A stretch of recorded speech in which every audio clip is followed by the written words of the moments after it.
안녕하세요, 토리잘입니다. 미 반도체 기업 퀄컴이 SK 하이닉스의 ARM 인수 라이벌로 최근 떠올랐습니다. 최근 퀄컴이 블룸버그 통신을 통해 컨소시엄을 형성해 ARM 인수를 추진 중인 것이 밝혀졌는데요. 하지만 퀄컴이 단독 인수를 할 경우 독점 규제에 걸려 근본 인수 선언이 SK 하이닉스와 경쟁인지 아니면 컨소시엄을 통한 공동 인수를 추진할지 귀추가 주목이 되고 있는데요. 자, 우선 SK 하이닉스와 외나무 다리에서 만난 퀄컴이란 기업을 소개시켜드릴게요. 퀄컴, 이름이 낯설 수 있겠지만 사실 퀄컴이 만든 제품은 여러분이 살고 있는 집과 제 몸에 몇 개씩 모두 지니고 있어요. 바로 스마트폰의 뇌인 모바일 AP 칩 스냅드래곤을 만드는 기업입니다. 전체 모바일 AP칩의 시장 점유율이 40%로 사실상 중국 화웨이의 하이실리콘과 아이폰의 애플 등 자사 제품에 탑재하는 모바일 AP를 제외한다면 글로벌 모바일 AP칩 시장을 독점하고 있습니다. 당연히 매출 규모도 역시 대단합니다. 2021년 기준 매출은 41조 원, 영업이익은 12조 원, 나스닥 시총순위 20위권에 달할 정도로 엄청난 규모를 가진 기업인데요. 퀄컴이 전세계 모바일 AP 시장 점유율 40%를 휩쓰는 비결은 독보적인 기술력입니다. 동일 성능의 경쟁사 모델을 비교했을 때 뛰어난 저전력, 저발열이란 특징으로 휴대성이 필수적인 스마트폰에 있어선 최고의 성능을 자랑했습니다. 퀄컴의 스냅드래곤은 스마트폰용 AP로 최초 1GHz 기록을 깬 데 이어 이 기가헤르츠 벽을 깼을 정도로 자기들끼리 도장 깨기를 하는 진귀한 풍경을 연출하기도 했습니다. 즉, 퀄컴이란 회사를 간단하게 정리하면 기술력 1위, 점유율 1위로 사실상 모바일 AP 기업의 천상계 기업이라는 것이죠. 매출 규모랑 영업이익을 봐도 메모리 기업을 꽉 잡고 있는 SK 하이닉스 뺨치는 기업이고요. 자, 그런데 흥미로운 점은 실적도 비슷하고 각각 시스템과 메모리 반도체 업계 내에서 1, 2위를 앞다투고 있는 SK 하이닉스와 퀄컴 모두 ARM 인수에 눈독을 들이고 있다는 거예요. 사실 ARM은 일반 반도체 기업과 달리 순수하게 핵심 부품의 설계도를 그리는 역할만 합니다.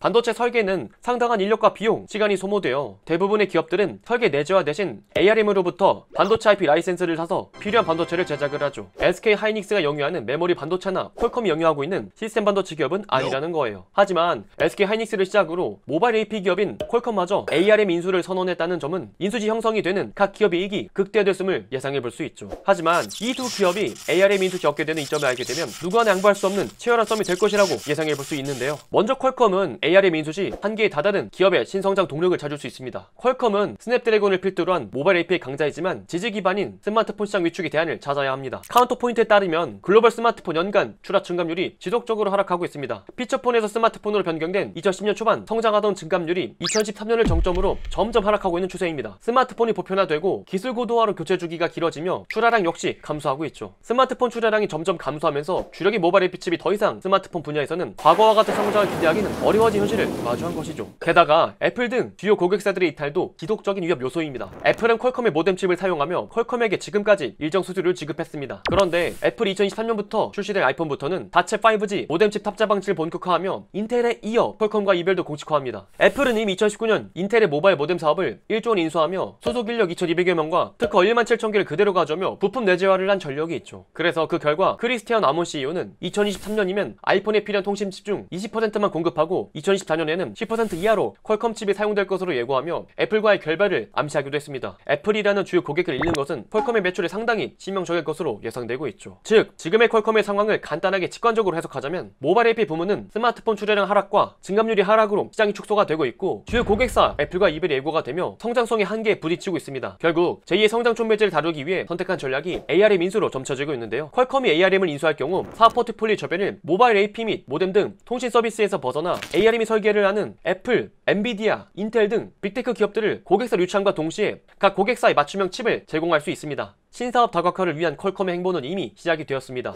2021년 3월 칩 스타트업 누비아 인수를 통해 2023년 PC용 칩을 출시하겠다고 발표를 했고 BMW에는 2025년부터 차세대 자율운전 시스템 반도체를 납품하며 모빌리티 관련 반도체 매출을 2021년 10억 달러에서 10년 뒤 80억 달러로 증가시킬 계획을 발표했습니다. 그리고 삼성전자가 진출하고 있는 폴더블 스마트폰에 퀄컴의 AP칩을 공급하며 퀄컴의 안방인 스마트폰 시장에서도 견고함을 유지할 것으로 포부를 내비쳤죠. 이를 통해 스마트폰뿐만 아니라 PC용 칩, 자율주행 등 자동차 칩, 사물 인터넷 칩 등 성장하는 모든 칩 시장을 장악하는 로드맵을 그리고 있습니다. 모바일 AP라는 기업의 유리천적 깨부실 수 있는 절호의 기회라는 것이죠. 물론 다른 한편으로도 하이닉스 역시 ARM 인수를 쉽게 포기할 수 없습니다. SK 하이닉스도 ARM을 노리는 이유가 삼성은 가졌지만 SK 하이닉스 가지지 못했던 시장을 거스를 수 있는 경쟁력이었습니다. 삼성전자는 디램과 낸드에서 모두 전세계 1위를 기록하고 있지만 SK 하이닉스는 두 분야 모두 삼성에게 밀리는 만년 2위입니다. 언제나 살짝 모자란 삼성전자의 이미지가 단점으로 지적이 되었죠. 이 같은 하이닉스의 상황에 ARM 인수는 삼성전자와 차별할 수 있는 메모리 메모리 반도체 변곡점을 만들어 줄 수 있는 계기가 될 수 있습니다.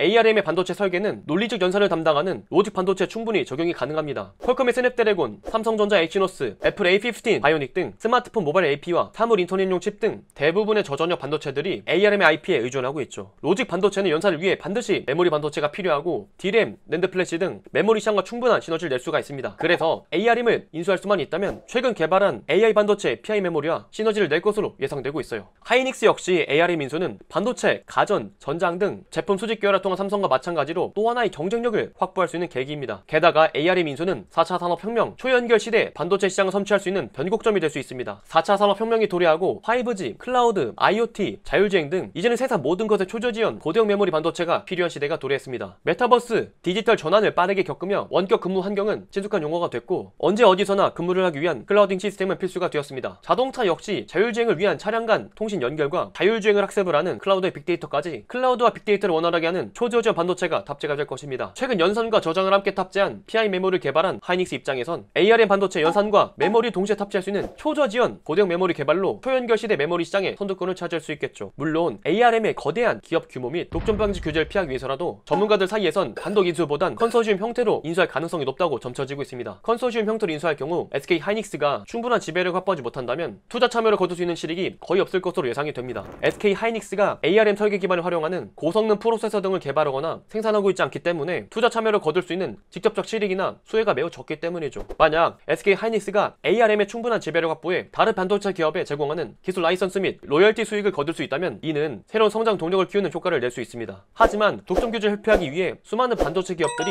십지일반 지분 투자를 통해 ARM을 인수하는 방식이 현실화된다면 SK 하이닉스가 참여해야 할 이유는 크지 않아 보입니다. 물론 퀄컴이 앞으로 ARM 인수와 관련해 소프트뱅크와 정식으로 논의를 시작하며 적극적으로 SK 하이닉스에게 양자 공동인수를 제안하면 모르겠지만요. 아무튼 근본 퀄컴의 ARM 인수 선언으로 SK 하이닉스와 퀄컴 두 반도체 기업들 모두 미래 패러다임 시프트를 계산하고 진입하는 만큼 ARM이 두 기업 중 어느 손을 들어줄지 귀추가 주목이 됩니다. SK 하이닉스와 퀄컴 두 기업 모두 미래 성장 동력 확보에 사활을 걸고 있다는 공통점이 있습니다. 모바일 AP라는 유리천장을 깨기를 원하는 퀄컴과 메모리에 의존해 있는 포트폴리오를 다각화해야 하는 SK 하이닉스의 속내가 모두 담겨 있습니다. 다만 어느 방향이든 두 기업 중 단독으로 ARM을 인수할 가능성은 낮을 것으로 전망이 됩니다. 이미 소프트뱅크가 엔비디아에게 ARM을 매각하려 했던 가격이 400억 달러, 우리 돈 약 49조 원에 이르기에 적지 않은 가격이며 단독 인수 시도가 제자당한 엔비디아의 사례가 있기 때문이죠. 결국 어느 손을 들어줄지 정해지진 않았지만 퀄컴이 반도체 기업 연합군을 구축해 ARM 인수 시도를 본격화하고 SK 하이닉스에 러브콜을 보낸다면 SK 하이닉스도 긍정적으로 응답할 가능성이 있을 것으로 예상되고 있습니다. 두 기업 모두 반도체 미래 성장 동력을 확보해야 하는 숙제가 남아있는 만큼 양 기업이 공동으로 인수를 한다면 서로 윈윈하는 전략을 펼칠 수 있겠죠. 물론 하이닉스가 참여하는 지분이 낮다면 신성장 동력보다 향후 ARM의 기업 가치 제고를 통한 투자이익을 거두는 방향으로 바라봐야 할 것입니다. 아무쪼록 현재 각 분야 반도체 헤게모니를 쥐고 있는 양 기업들이 차세대 반도체 개발을 노리는 발걸음이 빨라지고 있는 만큼 ARM 인수로 SK 하이닉스 퀄컴 모두 시너지를 낼 수 있는 좋은 방향으로 마무리되길 바라보겠습니다. 오늘의 영상은 여기까지입니다. 영상의 내용이 좋았다면 구독과 좋아요 한 번씩만 부탁드리도록 하겠습니다. 알림 설정까지 하시는 유튜브 튜토리얼의 영상이 올라오는 대로 바로바로 시청하실 수 있습니다. 그럼 저는 또 다음에 좋은 영상으로 찾아뵙도록 하겠습니다. 그리고 전 여러분들의 모든 댓글을 다 읽고 있습니다. 여러분들의 댓글은 제게 큰 힘이 됩니다. 한 줄씩만 부탁드리도록 하겠습니다. 그럼 저는 또 다음에 좋은 영상으로 찾아뵙도록 하겠습니다. 존경하는 구독자 여러분들, 그럼 다음 시간에 또 만나요. 안녕.